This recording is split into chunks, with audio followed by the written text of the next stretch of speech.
Oh, we're going to talk about music on Arrow.net, ARROE.net. We are unplugged and totally uncut with Melba Moore. Not as good as you. You sound great. Oh, you stop that.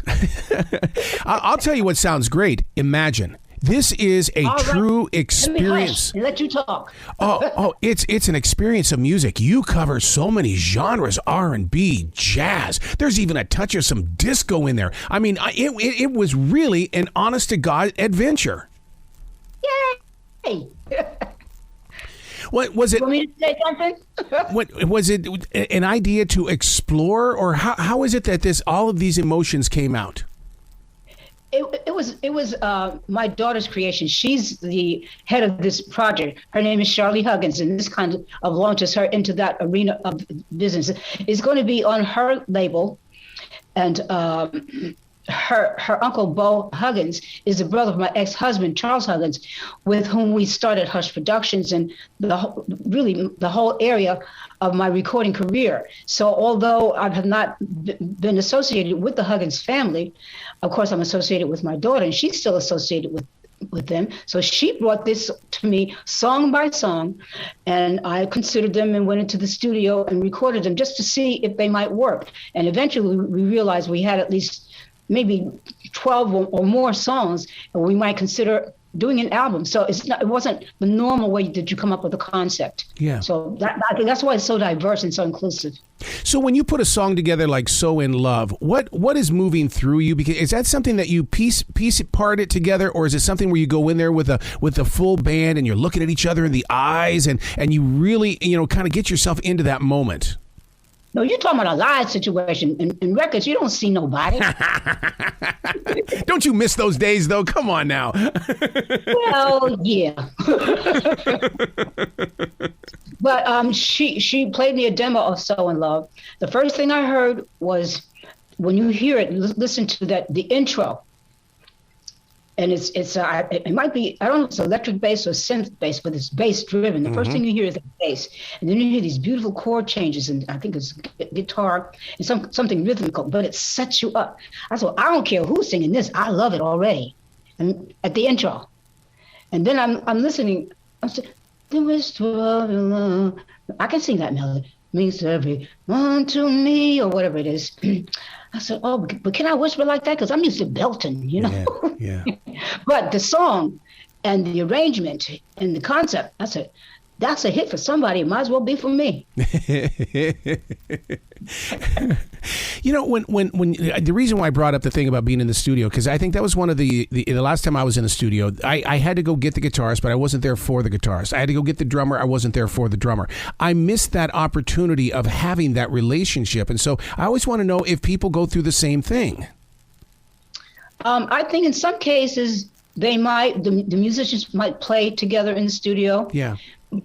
And I think in most cases, they don't have to be together. And so very often they're not. So I think like this age of Zooming and everything wasn't a big deal for musicians because they already work in some ways electronically separately. But to answer your question, now that you mention it, yeah, I remember having such a wonderful time and camaraderie with the musicians and the other backup. Well, I started out in the industry as the backup singer. Yeah. So I wasn't the lead singer. I was part of a group. So the camaraderie and the figuring out the parts and creating things or reading the music or whatever, enjoying who we were singing behind. All of that bonds you in different ways. Like music does that anyway. But when you actually are not just listening to the music on the radio or as a fan and you're participating in it, I think it bonds you in another way. Yeah. So now there is a connection with the album Imagine, a connection in the way that while I'm driving down the road or while I'm sitting in the studio and it's played, and I was talking to my wife, I said, I think it's because she came from a live stage. She knows that we've got active imaginations, and she knows how to reach that person up there on that top row. And that's what we're doing as listeners is as we try to get our way through life, you're connecting with us with Imagine because you know what we're doing out here. Right. And in the theater and the live performance, you actually physically have to do it. Yeah. But in the process of learning how to rework these body members to do that and accommodate you, especially if you're a small, weak person like I am, but now I'm come to be knowing the little person with the big voice, I've gotten stronger. So I understand that spiritually emotionally, the whole body has to connect. And there are many, many things that you have to do with your being to reach out and get that person from wherever they are and the other things that are tugging at them. You're absolutely right. I wouldn't have been able to say it like you just said it unless you said it. And now I can just repeat what you said in another way. But it is, but you articulated how we learn to connect. The song "Take Me Away." What an adventure for a summer song. There are so many different deep cuts on here that we're going to call our own without radio having to play it over and over again. But "Take Me Away" is one of those songs. It is. You just mentioned what's happening to the album. Since most people are releasing singles, the album is a unique thing in the market. So what's happening is because of a different system of projecting singles, everybody's picking their own singles. Yep. That is so true. I already have 2 #1 singles from the album, So in Love and Take Her Picture Down, but the album is also #1 and it's just out. So it's a when people pick it, it takes a different order. Do you think that, I was just listening to Howard Stern the other day and they were talking about soul music, how it just seems like soul music has always been there, but it hasn't been as powerful as it's been. When you listen to Imagine, I think they need to be introduced to this album and say, no, it's not just laying there. It is really a movement again. It is. And I think R&B music, as channeled or constricted as it may have been, is an alive, moving, organic thing. So it continues to move as life challenges us. Nothing moves when it's not challenged and you just let it just kind of, atrophies and it dies. But R&B comes from people who came here as slaves. But we're going to keep it moving.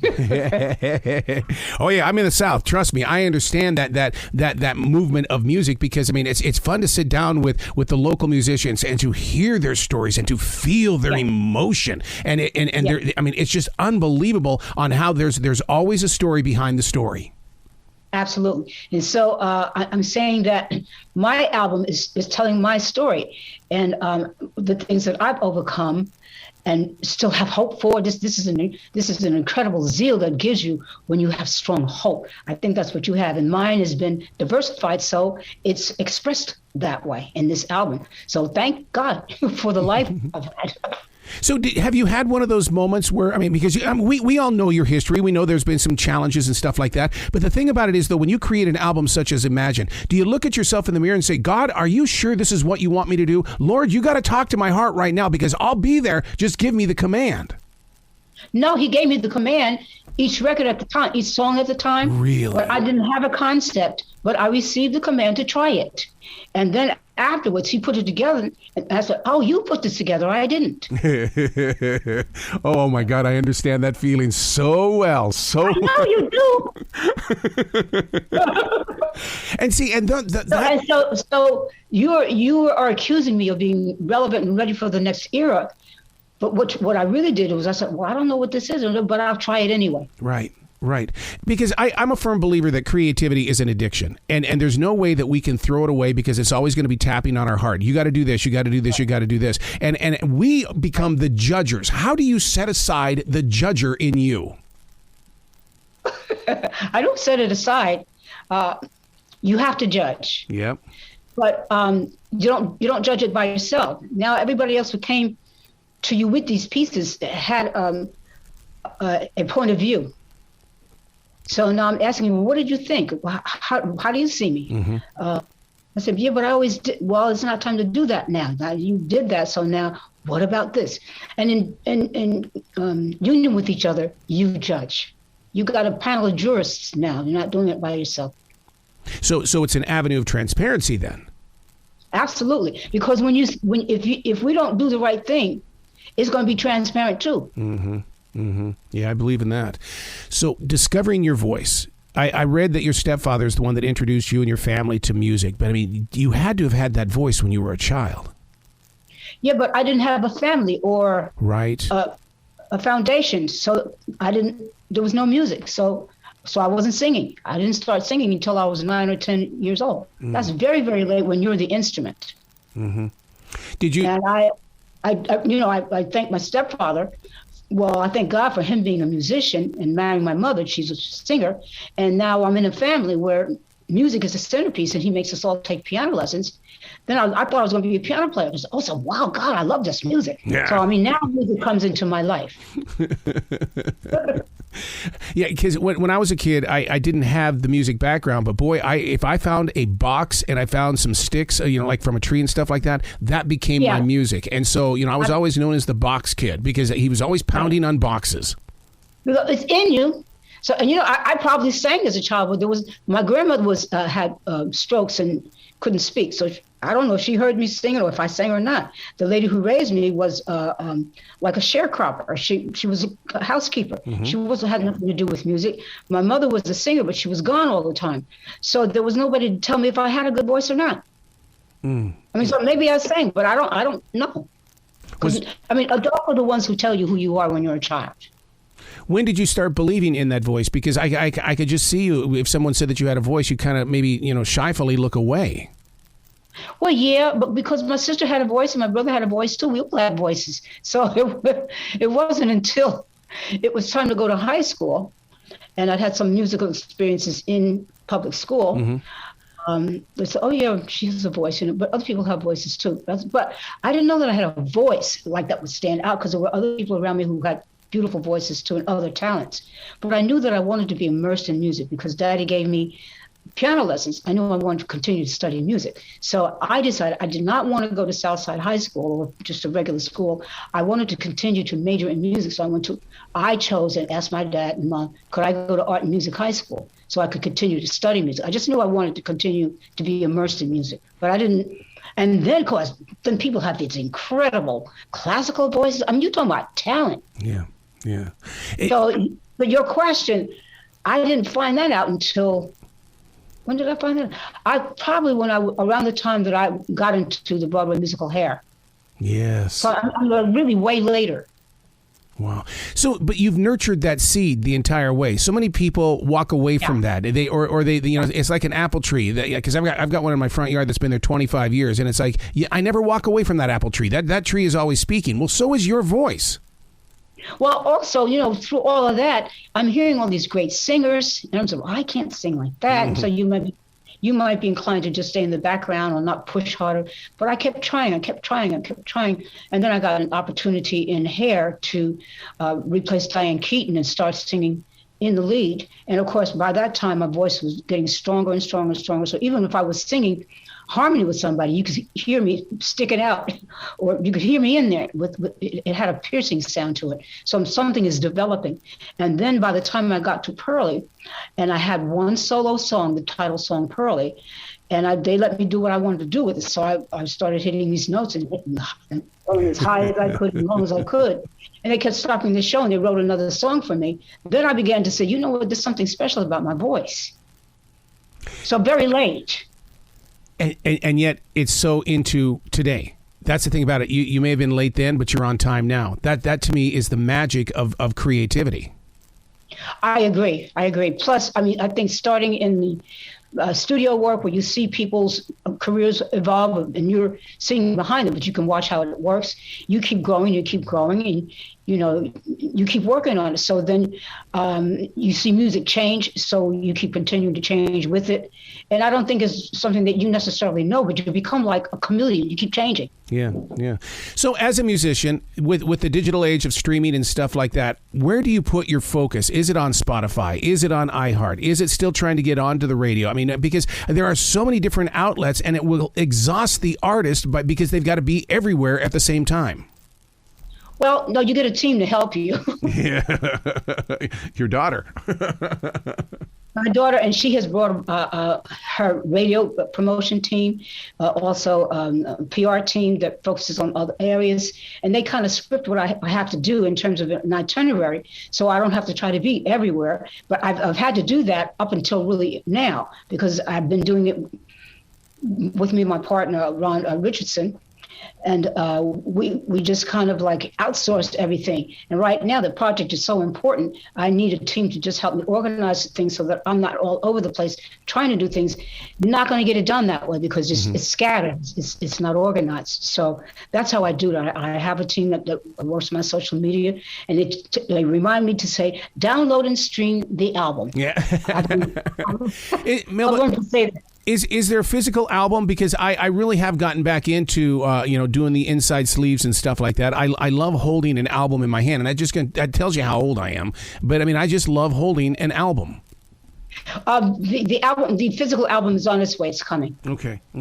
It's just exciting to see this kind of stuff happen. And then when your vocals are coming through like that, you've got, like you said, there had to be a story here in order for this whole entire collection of music to come together. Right. And, how I feel is just, I don't know, gratified, what's vindicated. Yeah. So on the song, you work on things and you hope for things when they actually happen. They are the proof that whatever it is you've been saying or trying to be or saying or doing, showing to people or hoping for yourself, here it is, so you can judge for yourself. So you're vindicated. Well, yeah, you took that hope and you created activation. Yes. The song "So in Love." This one right here is one of those where you can repeat it over and over again and still pick something up from it that you didn't hear the first time. Well, I think that's because it's not just a love song. It's literally a song to God. Oh. And so that shows me, yeah, well, I gave you romance, and so you don't cut out romance. You don't go religious. You just go to the source of it. And I think when that happens, that's what you bring to people. So they see that in themselves. Maybe they're so busy they don't go that high, or maybe they're not religious, but it's there, so they can have it.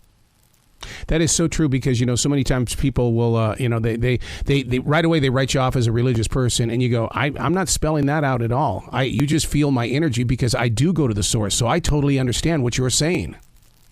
And as you said, it's transparent. So you want what you think. I want what I think to be important to be there. I don't want to have to tell you. I want you to, it's time for you to experience. So also experience each other. Because if you experience me, you're going to come back and see, I'm going to get you to talk to so I can experience you. We're going to have this thing living with us. Doesn't that start with the art of listening? Well, absolutely. But I mean, there's so many things in our being in our lives that cut off certain areas of listening. We get to a certain point and then something interrupts. Or we get to a certain point and we don't know anything, so we don't go there. Yeah. Or no one has ever taught us to keep searching. Many different things keep cutting us off. Yeah, it's called 2020. We have survived so much. You know what? And I have to tell you, maybe that's one of the reasons why I love Imagine is because it gives me that opportunity to escape, to go to a place where I don't have to think about anything but just listening to the lyrics. Just relax. Yep. Wow. You're not recording anything except download, baby. Oh, Miss Melba Moore, you've got to come back to this show anytime in the future. The door is always going to be open for you. Thank you so much. Well, you be brilliant, okay? You too. I need you.